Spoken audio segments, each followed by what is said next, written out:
Согласно преданиям, предки башкир пришли на Южный Урал, следуя за вожаком волчьей стаи. Так возник их этноним. Башкорт означает «главный волк». На протяжении веков башкирский народ пополнялся за счет различных племен, в избытке поставлявшихся Великой степью. К эпохе позднего Средневековья насчитывалось около 40 башкирских родов. Они были рассеяны по территории всей исторической Башкирии, от Камы до Тобола. В нашем фильме мы расскажем об одном из них.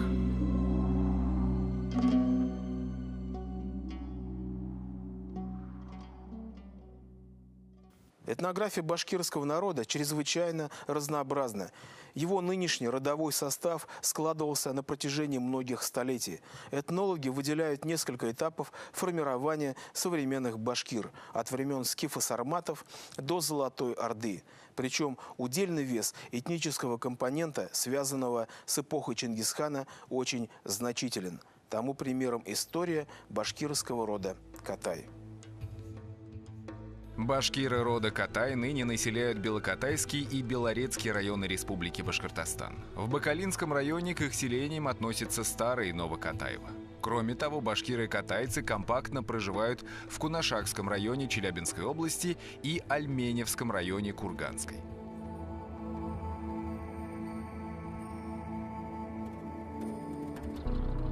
История племени Катай насчитывает почти 2000 лет. Эта этническая группа является одной из древнейших среди современных тюркских народов. Катайцы были современниками гуннов, древних римлян и китайской династии Хань. Свое этническое имя они несут с первых веков нашей эры до сегодня. В древности Катай проживали в бассейне реки Шара-Мурен, которая протекает по территории современного автономного района Китайской Народной Республики Внутренняя Монголия. Здесь и фиксируется княжество Кидань. Кидань – китайское название племени Катай, передаваемое на письме двумя иероглифами – Ки плюс Дан. Кидани находились в очень выгодном положении между земледельческим Китаем и степными народами, в том числе тюрками. Вот. И вот это равновесие, которое поддерживалось между Китаем и между тюрками, как говорится, вот это была буферная зона. Вот. И эту буферную зону как раз заселяли кидани. Территория у них была невелика, их расселение. В китайской хронике Таншу говорится: владение Кидань лежит за 5000 ли от столицы прямо на северо-восток. Занимаясь звериную ловлею, не имели постоянного места пребывания. Киданьский государь Дахэ имел 40 000 строевого войска, разделенного на 8 аймаков. Он был вассалом тюркского дома с титулом Эркина. Титул Эркина носили вассальные, но автономные князья, подчинявшиеся правителям могучего тюркского каганата. Собственно, сам титул Эркин переводится как «свободный». Одним из таких свободных слуг державных тюркских каганов и был упомянутый катайский государь. Пример тюркского великодержавия был заразителен. Правители катайцев пока были эркинами, но уже мечтали стать ханами.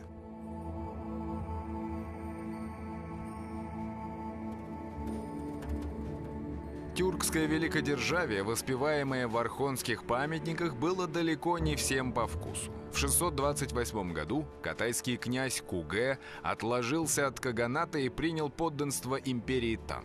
За это император Тайцзун одарил его и старейшин шелками и чинами, за которые потребовал плату кровью. Войска катаев участвуют в военных кампаниях против своих бывших сюзеренов, тюрков, а также в кровопролитном завоевании Кореи. Как Китай, Китайская империя, так и Тюркская империя. Вот.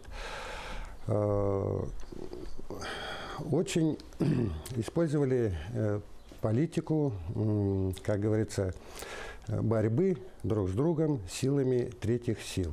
Вот. И в этом отношении кидани как раз оказывались как бы между молотом и наковальней.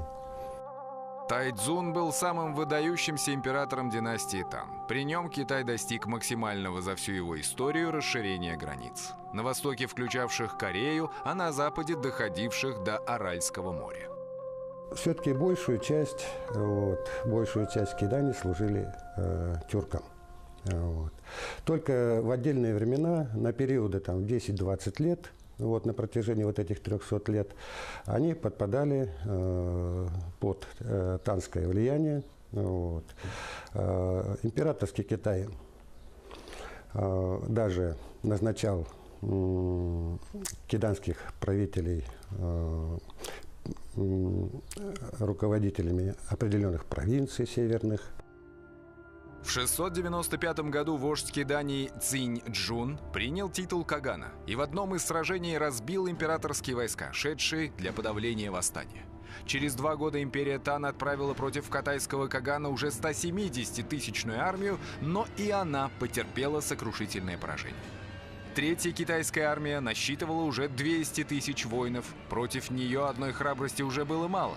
Катаи были разгромлены и были вынуждены подчиниться восточно-тюркскому каганату.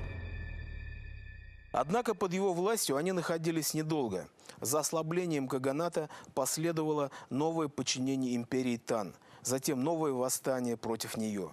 Бесконечная череда войн и мятежей, сменявшихся политическими альянсами то с тюркским каганатом, то с империей Тан, заполняли в истории катаев весь VII и VIII века. Лишь в IX веке они встали на путь собственного великодержавия.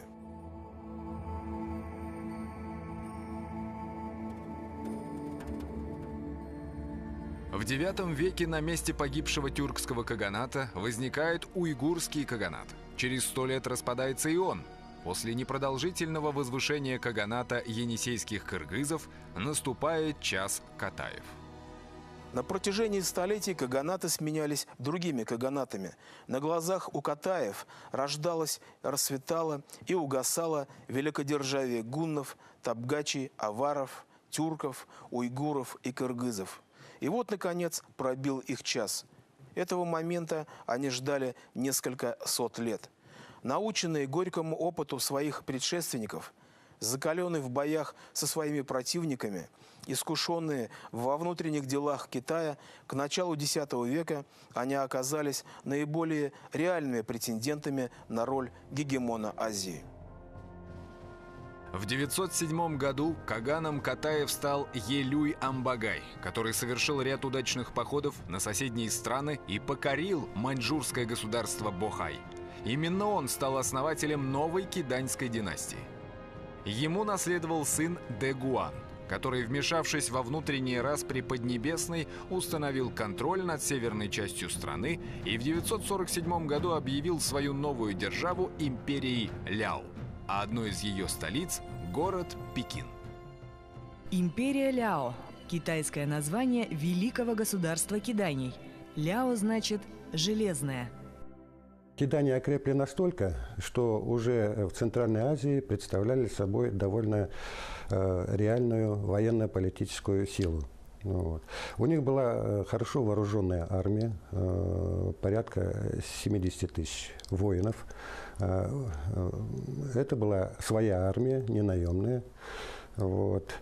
И в этот период они, в общем-то, начали делать походы на север Китая. В XI веке катаи нанесли ряд поражений империи Сун, заставили ее отдать часть своих территорий и платить дань.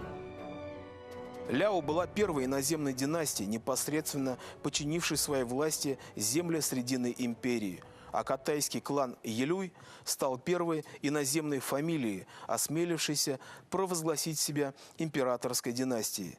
До этого гуннам и тюркам удавалось лишь принуждать Поднебесную к выплате дани. Катаи заставили признать себя ее господами.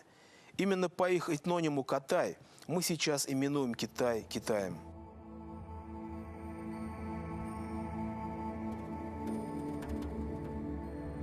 В конце XI века империя Ляо приходит в упадок.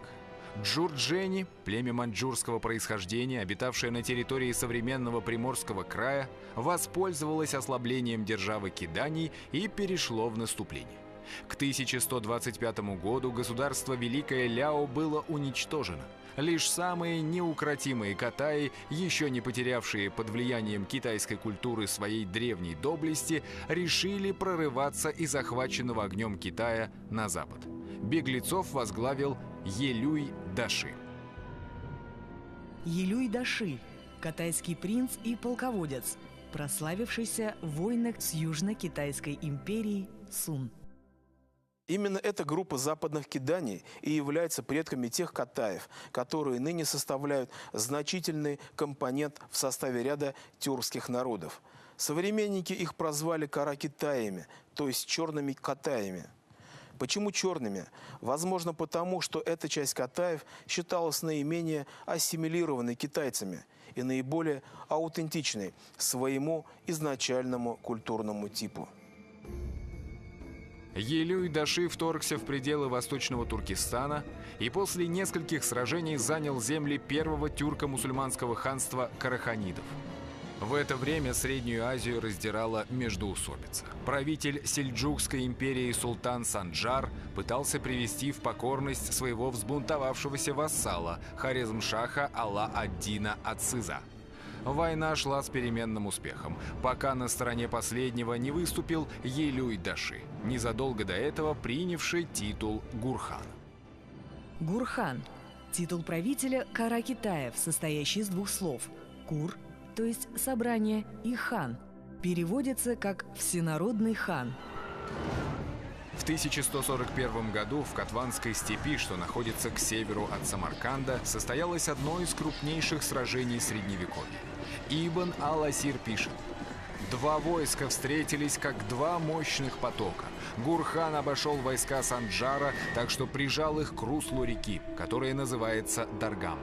Битва принудила мусульман к бегству, и несчетное множество их было убито. Султан Синджар ушел разбитым. Не было в исламе битвы крупнее этой, и не было в Хорасане больше убитых, чем в ней. Государство хитаев и неверных тюрков утвердилось в Мавераннахре». Султан Санджар сумел организовать это государство, организовать сопротивление, но тем не менее над превосходящими силами киданий он все-таки не устоял. Здесь, возможно, и какие-то полководческие, возможно, были таланты или, может, что-то другое. В войне этого предусмотреть невозможно, но, тем не менее, султан вынужден был признать верховенство киданий и платить очень большую дань, если не ошибаюсь, больше 30 тысяч динаров, золотых динаров. Слух о поражении лучшего воинства ислама, неоднократно громившего крестоносцев в Палестине, породил в Европе легенду о царстве пресвитера Иоанна, якобы идущего на помощь к своим единоверцам-христианам. Победа катайского Гурхана подорвала силы Сельджукской империи, но положение самих катаев также было шатким, так как они находились в окружении мусульманских подданных, мечтавших свергнуть гнет иноверцев. К тому же, еще при жизни Елюй Даши в степях Монголии родился мальчик, которому будет суждено закрыть последнюю страницу истории катайского великодержавия. Мальчика звали Темуджин.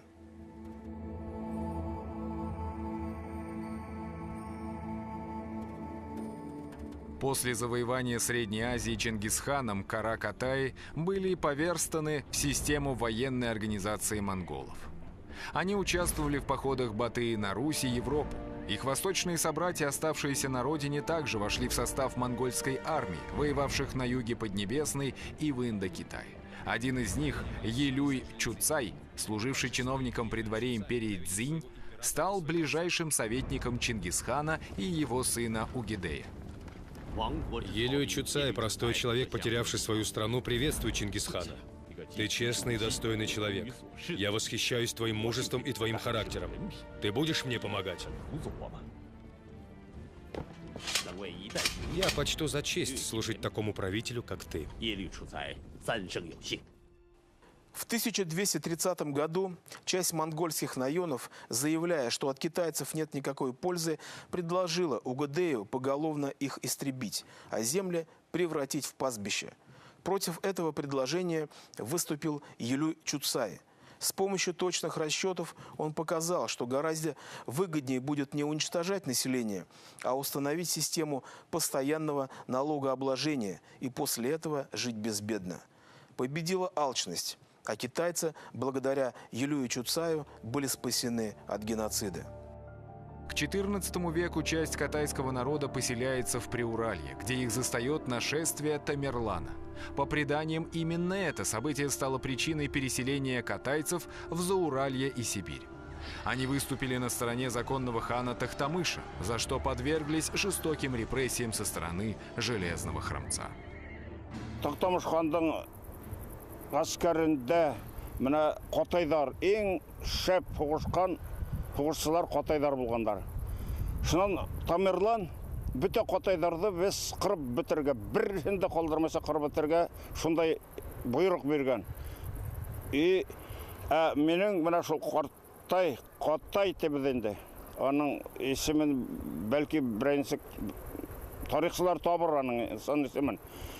Ол мына шул Орудың есімен, қабилабыздың есімен Қотайды хақлап қалар үшін, оны өде түгілінде оның бірге болған Қотай кішілері, оны Қотай деп, ұлы Қотай деп үйреткендер. Рассказанное предание объясняет происхождение названия главного аймака башкирских катайцев под названием Улу-Катай, то есть Большой Катай.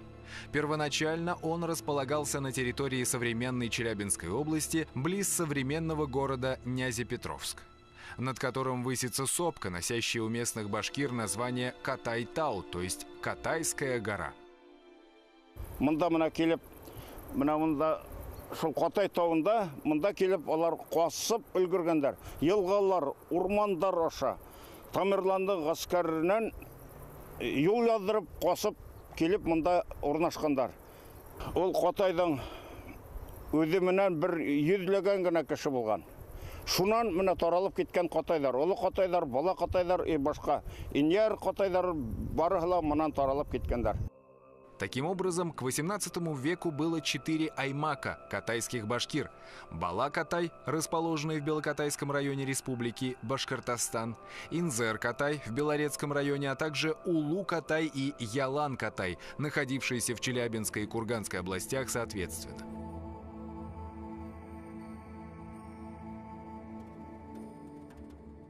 Один из старейших катайских аулов, Юлдаш-Катай, в прошлом году отметил свое 425-летие. Судьба этого селения трагична и одновременно символична, поскольку отражает дух прошедшей эпохи.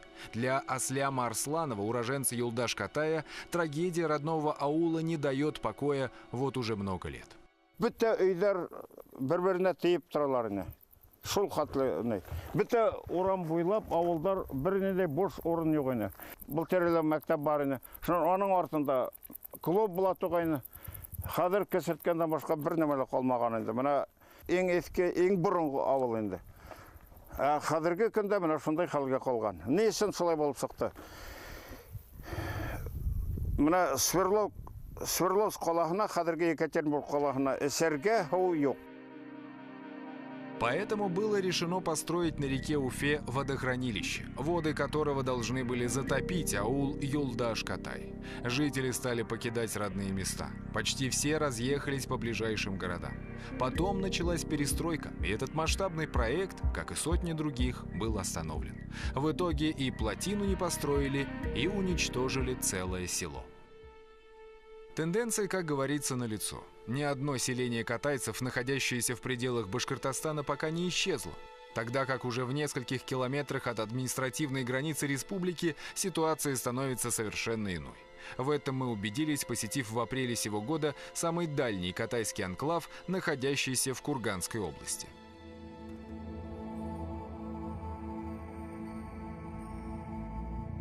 После принятия русского подданства в Катайской волости строится Катайский острог, ныне это город Катайск, Далматов монастырь, Утятская и множество других слобод, а также заводы Уфалейский, Кыштымский, Каслинский, Суховязский.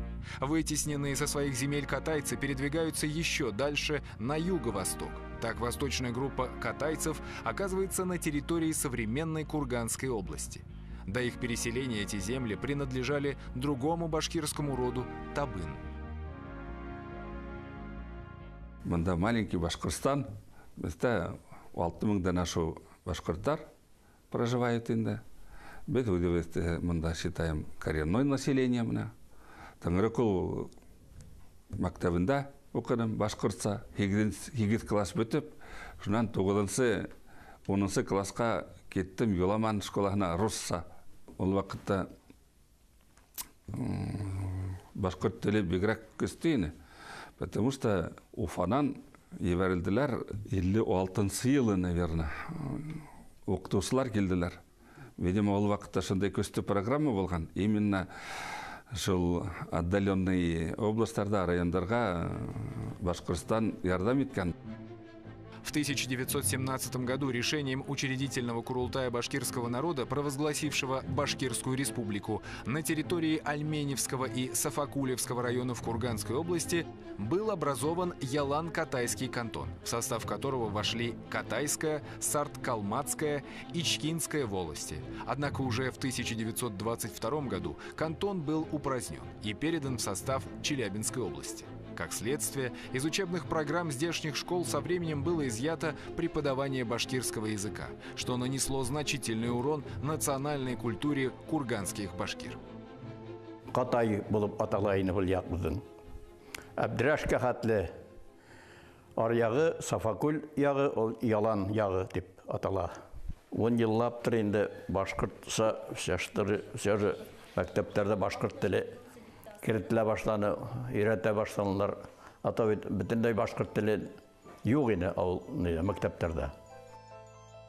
Огромный ущерб башкирам Курганской области нанесло так называемое укрупнение сел, проводившееся в 60-70-х годах прошлого столетия и сопровождавшееся переселением жителей небольших деревень в центральные усадьбы. На практике это вылилось в перемещение башкир в крупные русские села. Колхоз вақытында, Совет власында вақытында мына башқұрт ауылдарды бітіре баштанлар, кіске ауылдарды. И бұл урыс ауылға жайдап центральный усадьба колхозтың етіп, бізді башқұрттардың ауылды көсерділер. Мына Буртышкан ауылын, Килей ауылын, Тәмәк ауылы. Олар бүткәс, Шығай ауылы мұнда келділер. И қадір бұл ауыл көбіне башқұрт халқы. 70% мұнда яшаған башқұрт халқы яшай. И көбіне мына мәктепте оқидар башқұрт балдары. Мына бұл ерлерде ата қартайым хидеген сәбілем инде. Ол мұнда қатайдар, бала қатайдар, инер қатайдар, шул халық мұна, шолар яшагендар мұнда. Олардың мұна ері болған, олар шул ерде еріп, көп көту мал тұтқандар. Проезжая по дорогам Курганской области, можно увидеть памятные знаки, свидетельствующие о том, что здесь некогда находились башкирские деревни. Деревня Туйгун основана в начале XVIII века, упразднена в 1963 году. От государства ждать помощи сельчанам не приходится, остается просить ее у Аллаха.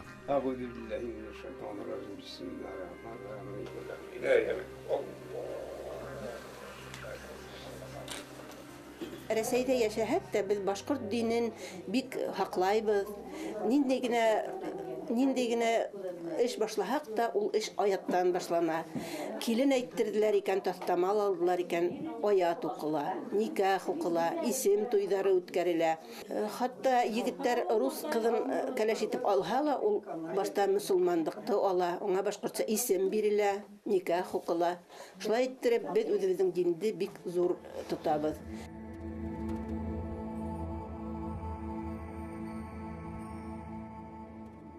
В 2012 году на территории Белокатайского района Республики Башкортостан прошел съезд башкир верховьев реки Уфа, большая часть которых была представлена родом Бала-Катай, то есть Малый Катай.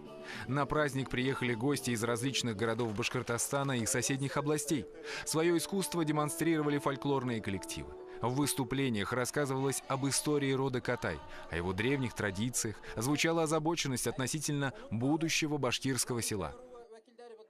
Эш юктан кешеләр, ир кешеләр калага китәләр, в основном Екатеринбургка инде бездекеләр. Хәзер гомерләр бик, дөньялар бик авыр. Хөкүмәт безнең үзенчә яшәй, халык үзенчә яшәй. Электән-элек бит башкортлар бер булгандар. Туйдарда ла, кунакта ла, хугыштарда ла, нинди кайгы булган ла башкортлар бергә булганнар. Менә яшь галимдәр тоже янып көйеп йөриләр. Безнең өчен бергә булыгыз башкортлар. Ятып калгансы атып кал дип. В условиях полного распада советского уклада жизни единственными скрепами, способными сохранить сельский социум, становится возрождение традиционной культуры. Ведь для нее характерны солидарность и коллективизм в решении насущных проблем, так необходимые нашему атомизированному обществу. Байстыны карайбыз инде, меңлеләр, юрматылар, бик оешмалары бик зур, бергә матур собраниялар коралар, бергә эшләйдәр, концертлар оештыралар, бәйрәмдәр, менә ниндидер акциялар үткәрәләр. Менә безгә лә Катайларга шул кирәк инде, менә безнең дә үзебезнең бик матур, акыллы кешеләребез бар. Алар безнең улы кешеләр булып, старейшина булып дип безнең етәкләп, без бергә яшәрбез дип уйлайбыз алгы көндәрдә. Башкиры рода Катай оставили славный след в истории. Из их среды вышли такие борцы за самоопределение башкирского народа, как первый председатель Башкирского областного совета Шура Шариф Манатов, сподвижник отца башкирской автономии Ахмед Заки Валиди, профессор Анкарского университета Абдул-Кадир Инан, командир 3-го пехотного полка башкирского войска Галимьян Таган, писатель Кадир Даян, народный артист СССР, сыгравший в кино роль Салавата Юлаева Арслан Мубаряков, композитор Загир Исмагилов и многие другие. Племя Катай ныне имеется в родовой структуре не только башкир, но и каракалпаков, нагайцев, кыргызов, узбеков. Среди башкир Катай одни из самых многочисленных групп. Они прошли огромный исторический путь от эпохи гуннов и сумели донести свой древний этноним до сего дня. Такова была сила традиции и сила исторической памяти. Именно историческая память делает народ народом. А помнить башкирам-катайцам есть что. Их славное прошлое должно стать залогом их не менее славного будущего.